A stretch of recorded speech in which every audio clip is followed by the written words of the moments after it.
Some random guy tells our main character his girlfriend is gorgeous, and Chen Ye literally replies, "If you like her, please just take her away." The guy is completely stunned by that, but Chen Ye quickly backtracks. Kidding, she is not up for grabs, mostly because she bites. Which honestly makes it sound 100 times worse. But seriously, just 2 hours ago, Chen Ye was just an ordinary guy trying to relax on South Mountain. Now he's being held hostage by a literal fox demon. It all started because he just had to touch her tail. When your entire life has lost its map, you really cannot expect your phone GPS to work. Deep in the empty mountains, a beautiful girl in white appears. This is exactly how those horror stories start. The main character thinks he got lucky, but he actually ends up on an autopsy table. So Chen Ye nervously asks if she is lost. But she is not having it. She asks if this is how locals ask for directions, calling it totally primitive. She wonders if he is just hungry, claiming she does not eat sketchy human food. But since he is offering, she will graciously take a bite. Chen Ye is convinced she is just a chunibyo who needs her snacks opened. He tells himself to stay calm, do not get mad. She complains that human food is way too salty, but Chen Ye just wants his snack back. But then he spots something. Oh my god, it is a real fluffy tail! It is warm, alive, and he actually touched it. He is ready to die happy, right up until she decks him. He begs her for a warning next time. So she really is a fox demon. She introduces herself as Bai Xiaoqi. When he says his name is Chen Ye, she literally tells him he sounds like a bad guy.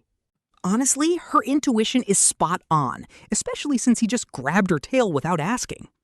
He jokes about foxes inspecting their goods first, but she shuts him down instantly by threatening his life. If he wants to live, he has to take her down the mountain right now.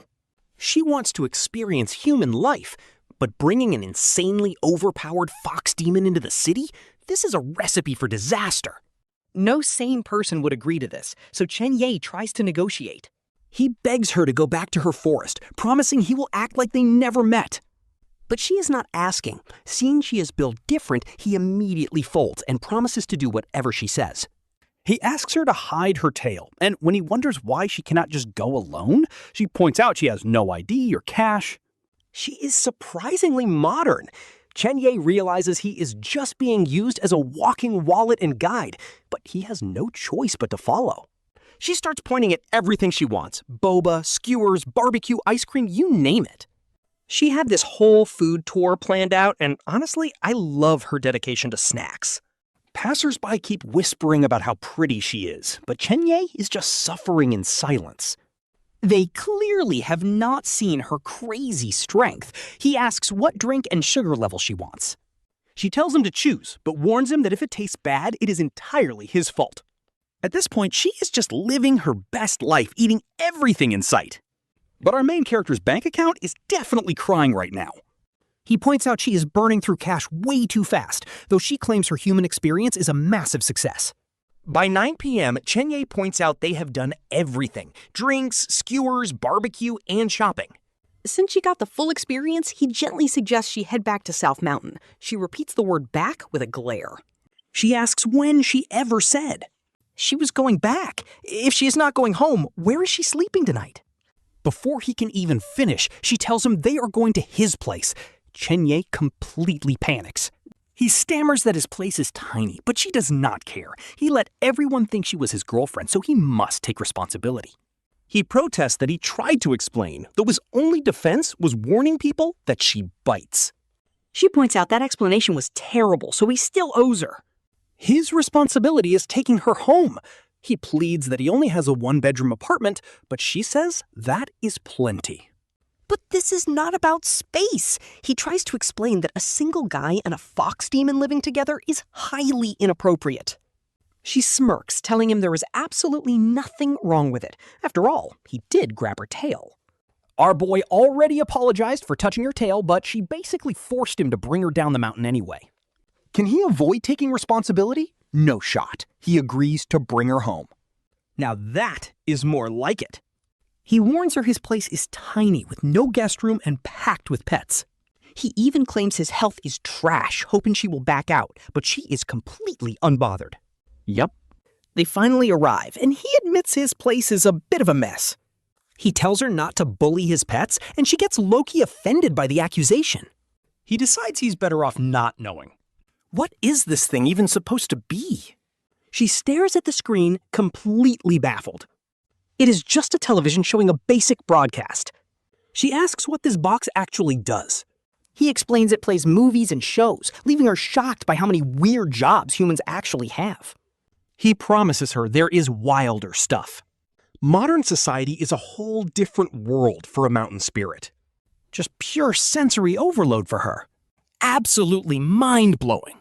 Then she brings up him touching her tail back on the mountain, calling out his sketchy hobbies. Talk about a dangerous question. Our guy laughs it off, admitting he might have a tiny weakness for animal ears.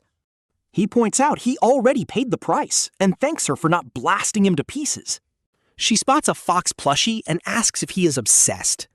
He begs to plead the fifth, admitting he used to think they were cute before meeting her.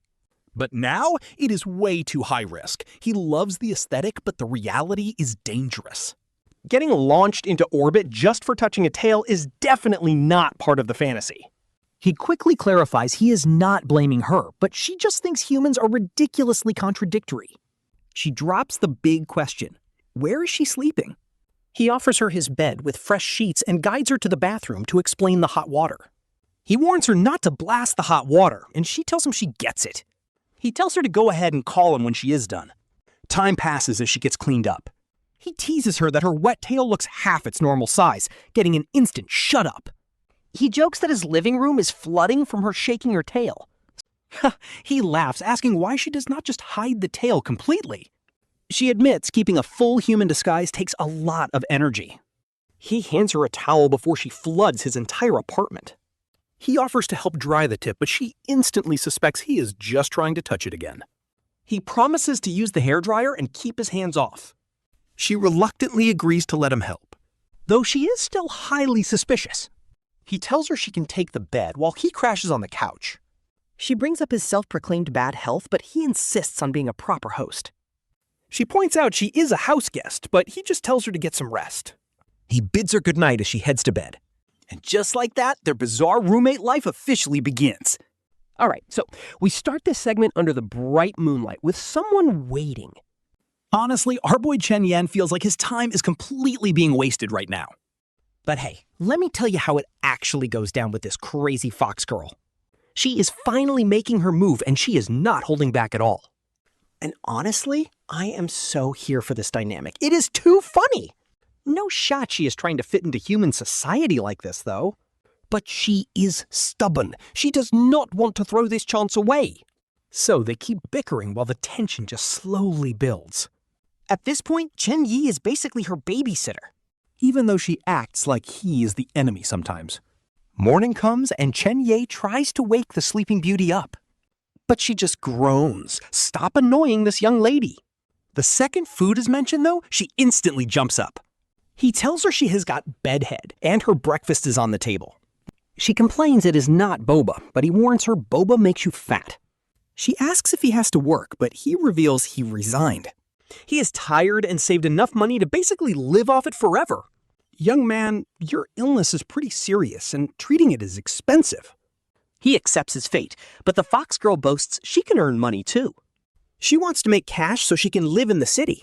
Chen Ye's chest pain is gone, but now he's getting a massive headache.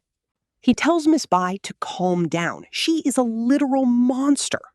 She has no ID, but she says monsters can easily register. They just go to the registry office, which is absolutely wild to him.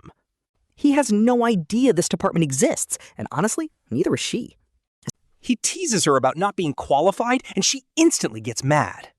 Cue the playful bickering. Their chemistry is actually top tier. He reminds her she cannot even keep her fox ears hidden yet. If she wants to survive in the city, they need a plan. He finds the perfect outfit so she does not have to hide her ears. She asks if it is that simple, and he explains the magic of cosplay. Normally, her half-beast form is hell mode, but now it is super easy. She admits he is pretty reliable, but first, she must learn phones. He shows her the device, an absolute must-have for human life. She eagerly asks Chen Ye if she can search how to make money. He says yes, so she begs him to buy her one first. He agrees, telling her to hide her tail and get ready. The shop owner asks if she is his girlfriend, and they both panic. Honestly, the chemistry between these two is built different. They awkwardly laugh it off, claiming they are just good friends. The clerk asks what kind of phone they are looking for. He shows off models with great batteries and eye-friendly screens. But the fox girl only cares about which one is indestructible. Because she remembers him saying human repairs cost a fortune. He shrugs it off and picks a sturdy one with a massive battery. All right, let's go with this one. Such a good girl. Let's go! Here you go, miss. Just turn it on and it is ready to use. She promises to pay him back later, telling him to stop looking so serious, since she is not writing a promissory note anyway. He huffs, reminding her who actually took over his sofa, slept in his bed, and made him blow-dry her tail. Come on in! He starts showing her how to take photos, change volume, and answer calls. He warns her to keep the flash off, or the cat might think she is exercising him. Silly cat. All right, Miss Bai, let's add each other as friends. The username Furry Lover pops up, making her wonder what kind of name that is. He claims it's just a tiny hobby and tells her to accept.